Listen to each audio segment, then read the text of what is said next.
नमस्कार दोस्तों। क्या इस देश में नफरत को पनपाने के लिए भारतीय जनता पार्टी इतनी गंदी राजनीति करती है, इतनी साजिश रचती है कि दंगे फसाद हो जाए? क्या भारतीय जनता पार्टी की सरकार, भारत की सरकार, पाकिस्तान की सरकार से भी गई गुजरी है, जहां अल्पसंख्यकों के हक को सुनिश्चित करना वहां का धर्म है?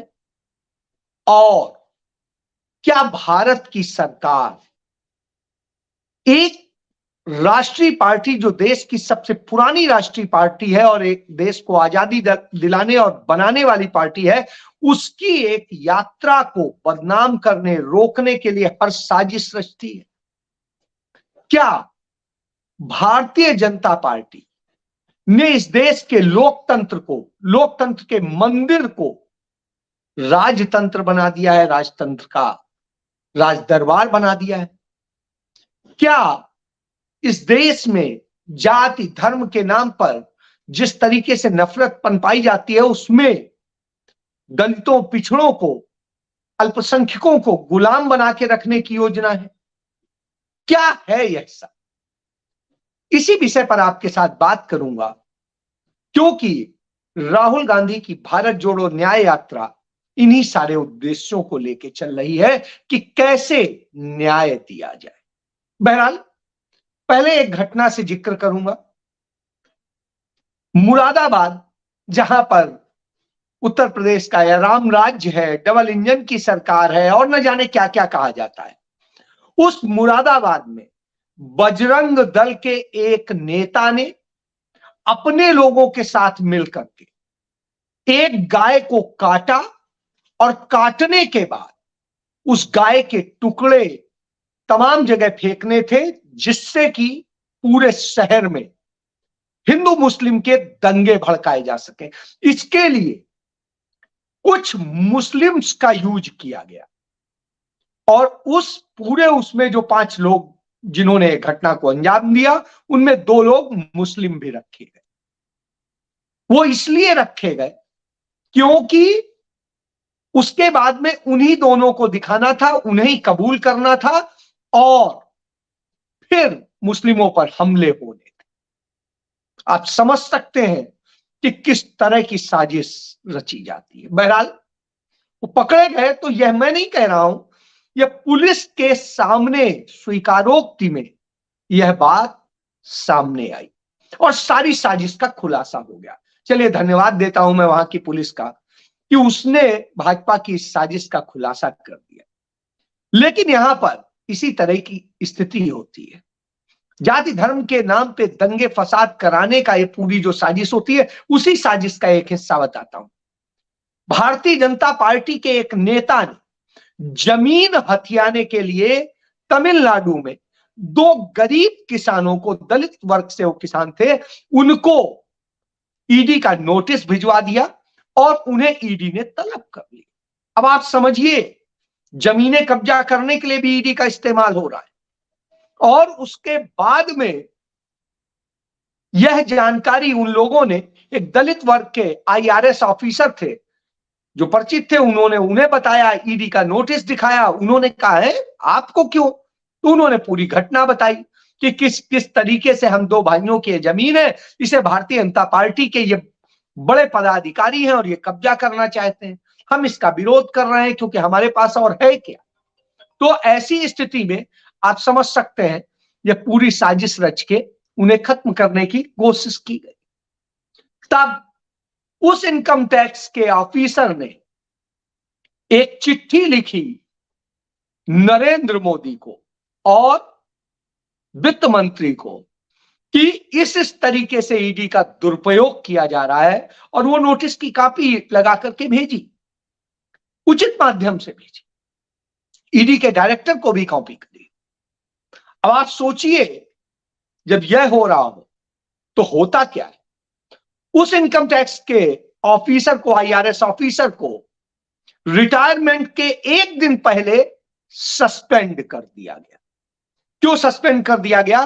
क्योंकि उस निर्मला सीतारमण के बड़े खास उस भाजपा नेता जो जमीन कब्जा करना चाहता था, क्योंकि ईडी निर्मला सीतारमण के अंडर आती है, इसलिए वित्त मंत्री निर्मला सीतारमण ने अपने अधीन के उस अफसर को निलंबित कर दिया। आप समझ सकते हैं, उसकी पेंशन रुक जाएगी, उसकी तमाम सारी चीजें रुक जाएंगी और वो खाली हाथ घर जाएगा रिटायरमेंट होने के बाद।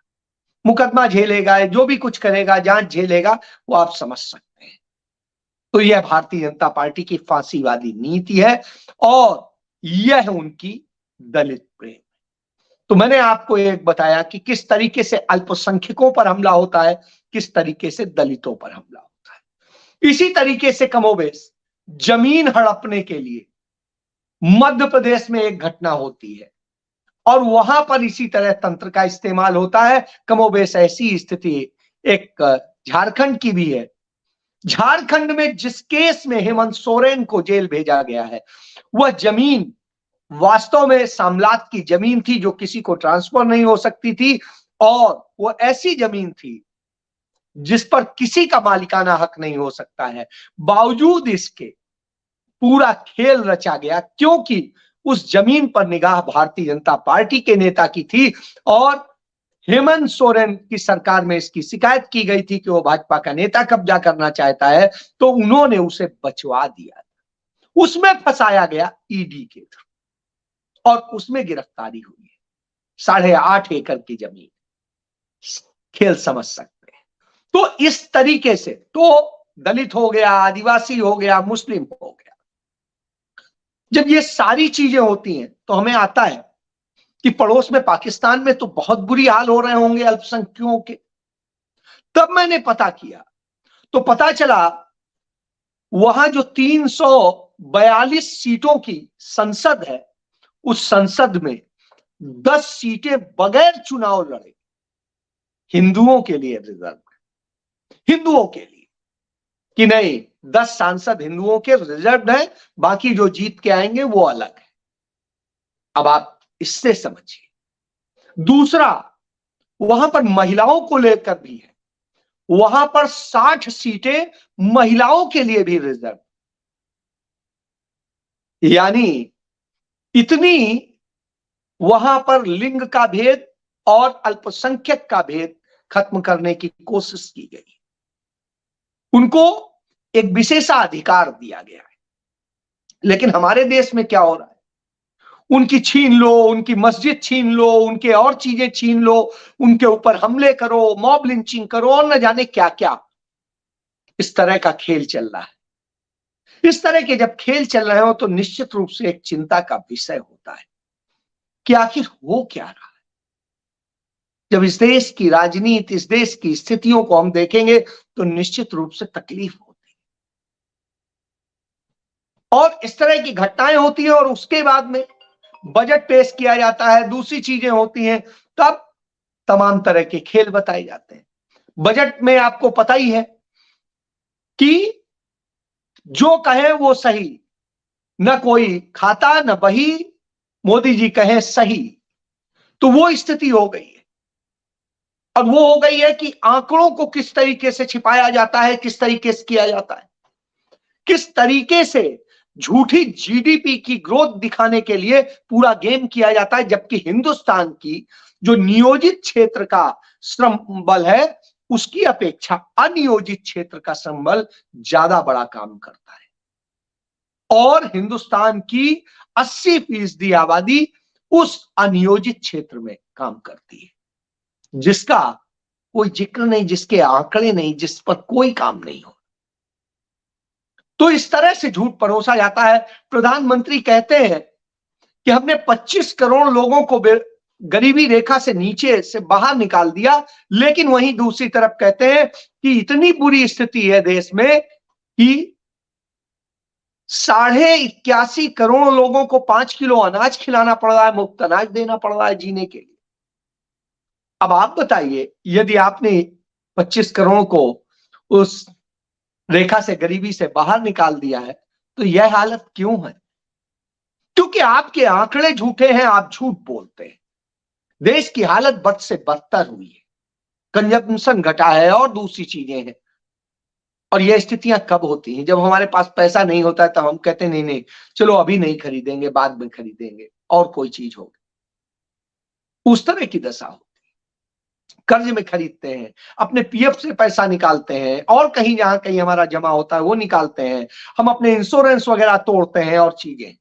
आप देखिए इस दौर में पीएफ से भी पैसे निकाले गए, इंश्योरेंस भी तोड़े गए, तमाम किस्तें नहीं अदा की गई। इस तरह की सारी आंकड़े सरकार के पास मौजूद है, लेकिन झूठ बोलने के लिए कुछ भी है। नौकरियों से निकाला जा रहा है। विप्रो जैसी बड़ी कंपनी अपने यहां लोगों की छटनी कर रही है। आप सोचिए, विप्रो एक अच्छी कंपनी होती थी जो नौकरी देने के मामले में मानी जाती थी कि रोजगार प्रदाता कंपनी के तौर पे देखा जाता था। आज स्थिति है विप्रो अपने यहां छटनी कर रहा है। जब यह दशा हो तो निश्चित रूप से चिंताजनक हालात बनते हैं। इन चिंताजनक स्थितियों में सरकार मूल मुद्दे से आपको भटकाने के लिए जो ड्रामे करती है और जिस तरीके से करती है वो सब हम देख रहे हैं। राजनीतिक ड्रामा हमने उसके लगातार देख रहे हैं जब से राहुल गांधी की भारत जोड़ो न्याय यात्रा चली। इस समय राहुल गांधी की न्याय यात्रा मुर्शिदाबाद से झारखंड में प्रवेश करने वाली है और झारखंड में प्रवेश करने के पहले मुर्शिदाबाद तक, वही मुर्शिदाबाद जो एक समय में देश की राजधानी भी रहा। तो आप समझ सकते हैं उस मुर्शिदाबाद से अब वो आगे बढ़ेगा और मुर्शिदाबाद में राहुल गांधी तमाम लोगों से मिले। वहां पर छोटे छोटे चैनल चलाने वाले उन लोगों से भी मिले जिनसे हमारे देश की सत्ता नहीं मिलती। हमारी सत्ता मिलती है बड़े बड़े अदानी अंबानी से, अरुण पुरी से और न जाने किन से, रजत शर्मा से और सबसे। वो नहीं मिलती है इन लोगों से, लेकिन राहुल गांधी इनसे मिल रहे और वो उनको कह रहे हैं कि आप वही करिए जो सच्चा हो, आप ना हमारे पक्ष में करिए ना उसके करिए। आप सोचिए, यह सिखाने वाला नेता है। इसीलिए राहुल गांधी तो राहुल गांधी लगातार तमाम सच बताते रहे हैं। आपको मैंने कल पेटीएम वाला भी सच बताया कि कैसे राहुल गांधी ने 2016 में ही बताया था, लेकिन हमारे देश में जो फ्रॉड चलता है वो चला ही रहा। तो ऐसी स्थिति के बाद अब आते हैं कि राहुल गांधी की भारत जोड़ो न्याय यात्रा झारखंड में प्रवेश करने जा रही है। झारखंड में प्रवेश करने के पहले उसको डिरेल करने के लिए इतना कुछ किया गया कि किस तरीके से उसे खत्म किया जाए, किस तरीके से उसको लेकर के पूरी साजिश रची गई। और उसी कड़ी में हेमंत सोरेन को गिरफ्तार किया गया। सोचा गया था कि वो तोड़ लेंगे, विधायकों को खरीद लेंगे, लेकिन विधायक हैं कि वो अड़े हुए हैं और 43 विधायक तो सामने खड़े हैं, बाकी 4 पीछे भी हैं। तो ऐसी स्थिति में उन विधायकों को कैसे संरक्षित रखा जाए, इसका भी भरोसा आज खो चुके हैं। भले ही चंपाई सोरेन ने शपथ ले ली है और मुख्यमंत्री बन गए हैं, लेकिन आज वह स्थिति नहीं है झारखंड में कि वो अपने विधायकों को सुरक्षित रख सके। इसलिए उन्हें बाहर भेजना पड़ रहा है राज्य के। यह दशा है। जब यह दशा हो तो आप समझिए कि कौन सा राज कायम कर दिया है।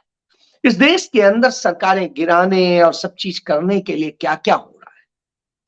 आज सदन में इन्हीं सारे विषयों को लेकर के नेता प्रतिपक्ष और कांग्रेस पार्टी के राष्ट्रीय अध्यक्ष मल्लिकार्जुन खड़गे ने सदन में बड़ा खुल के बोला, एक एक बात बोली और बताया कि किस तरीके से साजिशें रची जा रही। एक तरफ जहां भाजपा में एक मुख्यमंत्री शामिल कराया जाता है तो उसे तुरंत जो है शपथ दिला दी जाती है और फिर उसका तुरंत सदन में बहुमत साबित करने के लिए मौका दे दिया जाता है। लेकिन दूसरी तरफ हेमंत सोरेन के बाद चंपाई सोरेन को बड़ी मुश्किल से जब लड़ने भिड़ने और सारे सवाल उठाने के बाद, विधायकों की परेड कराने के बाद तब कहीं मौका दिया जाता है। और जब मौका दिया जाता है तब क्या होता है?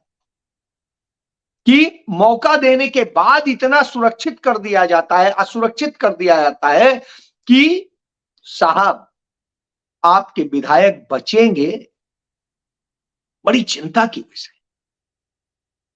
तो यह स्थिति है, तत्काल उनका बहुमत सिद्ध करने का मौका नहीं दिया जाता है, बल्कि कहा जाता है 10 दिन। तो यह हालत हो तो हम आपके लिए समझना मुश्किल है। इसके साथ साथ एक और बड़ी बात यह है कि जिस तरह इस देश के अंदर हालात बनाए जा रहे हैं, तमाम दलितों, पिछड़ों, सब पर हमले हो रहे हैं, जिस तरीके से लोकतंत्र को राजतंत्र बना दिया गया, और इस बात को राष्ट्रपति ने अपने अभिभाषण में जो कहा था कि मैं पहली बार संसद में आई हूं, इस मुद्दे को भी लोकसभा में इस समय नेता जो प्रतिपक्ष, सेकेंड प्रतिपक्ष हैं गौरव गोगोई, उन्होंने उठाया और उन्होंने कहा कि आप बताइए इससे ज्यादा दुखद बात क्या होगी कि राष्ट्रपति, इतने दिन हो गए संसद चलते हुए, राष्ट्रपति को अब मौका मिल रहा है संसद में आने का। उन्हें तो सबसे पहले आना चाहिए था, क्योंकि राजतंत्र चलने लगा है, इसलिए लोकतंत्र और संवैधानिक उसका मूल्य नहीं समझा जाता है। तमाम सारे सवाल खड़े किए गए। मल्लिकार्जुन खड़गे ने कहा कि पंडित जवाहरलाल नेहरू ने कैसे इस देश के दलितों, पिछड़ों, अल्पसंख्यकों को और इस देश के आदिवासियों को सबको हक दिया था और सबको एक मौका हर जगह रोजगार का दिया था, उनकी प्राथमिकताएं तय की थी। लेकिन आपने क्या किया है? आपने सबको खत्म करने का काम किया है, और इस कारण से देश के तमाम, पहले तो पद नहीं भरे जा रहे हैं, लाखों लाख सरकारी पद खाली पड़े हैं, वहां भर्तियां नहीं हो रही हैं, और दूसरी तरफ जहां हक है उन दलितों, पिछड़ों, आदिवासियों का, उन लोगों को उनका हक के मुताबिक नियुक्तियां नहीं मिल रही, पद खाली पड़े हुए, और जहां हो रहे हैं उन्हें सामान्य वर्ग से भर दिया जाता है। तो इस तरह की साजिश हो गई, क्योंकि नरेंद्र मोदी भले ही कहते हो कि वो पिछड़ी जात से हैं, लेकिन अपनी जात को पिछड़े में शामिल करने की साजिश भी उन्होंने रची थी, खुद ही करा था जब गुजरात के मुख्यमंत्री थे। और अब वो पिछड़ा तो बन गए, लेकिन पिछड़ों को न्याय के बजाय उनके साथ अन्याय कर। ये सारी बातें अन्याय का विषय है, और इसीलिए राहुल गांधी की भारत जोड़ो न्याय यात्रा है, और वो न्याय यात्रा मुर्शिदाबाद से जब झारखंड में प्रवेश कर रही है, उस वक्त वो वहां पर जब संबोधित करते हैं, लोगों से मिलते हैं, तो एक ही बात कहते हैं कि हर व्यक्ति को न्याय की आवश्यकता है, चाहे युवा हो, चाहे महिलाएं हो, चाहे किसान हो, चाहे श्रमिक हो, या चाहे सामाजिक भागीदारी का विषय हो। सामाजिक भागीदारी में पिछड़ा वर्ग भी आता है, आदिवासी भी आता है, दलित भी आता है, और अल्पसंख्यक भी आता है। यानी सामाजिक ताने बाने को बने रखने की जरूरत है, और यदि हम ये नहीं बने रहने देंगे तो क्या होगा? क्योंकि हमारे देश में यह ताना बाना बिगाड़ने के लिए बड़ी साजिशें होंगी, और इसी साजिशों का एक उदाहरण देता हूं। एक कथावाचक है रामभद्राचार्य, और वो आरएसएस से जुड़े हुए हैं और संघ के लिए वास्तव में काम करते हैं, धर्म से ज्यादा। तो वो कह रहे थे, जिस समय राम मंदिर की प्राण प्रतिष्ठा का पूरा ड्रामा चल रहा था, उस समय यही कह रहे थे कि राम मंदिर बने, अस्पताल जाने की जरूरत नहीं पड़ेगी, राम मंदिर ही सबका इलाज कर देगा। अब आप एक चीज सोचिए, वो अस्पताल की जरूरत नहीं बता रहे थे, आज वो बीमार पड़े तो आगरा में एक अस्पताल में उन्हें एडमिट कराया गया है। पूछिए कि आपको तो फिर जरूरत ही नहीं थी, आप तो तुरंत अयोध्या जाते या वहीं कहीं मंदिर में चले जाते, आगरा में तो बहुत सारे मंदिर, वहां चले जाते, अपने आप ठीक हो जाते। आप तो कह रहे थे कोई जरूरत नहीं। यही आता है, पंडित नेहरू इसीलिए कहते थे कि मैं नवीन मंदिर बना रहा हूं। नवीन मंदिर क्या थे? इस देश में बड़े बड़े अस्पताल थे, एम्स जैसे, पीजीआई जैसे अस्पताल थे तमाम सारे, जहां विशेषज्ञ डॉक्टरों का। इसके अलावा हर जिले में, हर मंडल स्तर पे, हर जगह मेडिकल कॉलेज और सब कुछ बनाने का क्रम था। तो बनाने की सोच थी। इस देश में बांध बनाने की जरूरत थी जिससे सबको पानी मिले। इस देश में बिजली के कारखाने बनाने की जरूरत थी जिससे उद्योग धंधे और कामकाज चले, बच्चे पढ़ सके, रोशनी मिल सके। और इसके बाद में रोजगार के साधन के लिए तमाम सारे उद्योग खड़े करने थे।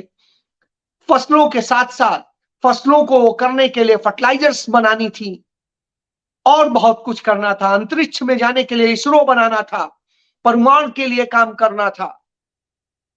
तो आप सोचिए, उन्होंने हर क्षेत्र में इसके मंदिर बनाए जिनकी बदौलत आईआईटी, आईआईएम्स और एम्स के साथ साथ इन सब में जो हुए हमारे बच्चे निकले, वो पूरी दुनिया में आज स्थान पाए और उसी के कारण भारत को आज सम्मान मिलता है। तो यह अंतर होता है। इसलिए पढ़े लिखे और अनपढ़ का अंतर साफ दिखाई देता है। देश को जरूरत है आज न्याय की, नफरत की नहीं। तो आज राहुल गांधी उस नफरत को खत्म करने निकले हैं, लेकिन नरेंद्र मोदी और उनकी सरकार राहुल गांधी को खत्म करने में तुली है। अब यह देखना होगा कि आपको मंदिर की ज्यादा जरूरत है या अस्पताल की। जो बात तेजस्वी ने कही थी, अस्पताल ज्यादा जरूरी है, नेहरू ने वही बना के खड़े किए थे। तो इसलिए फैसला आपको करना है कि आपको कहां जाना है। जय हिंद।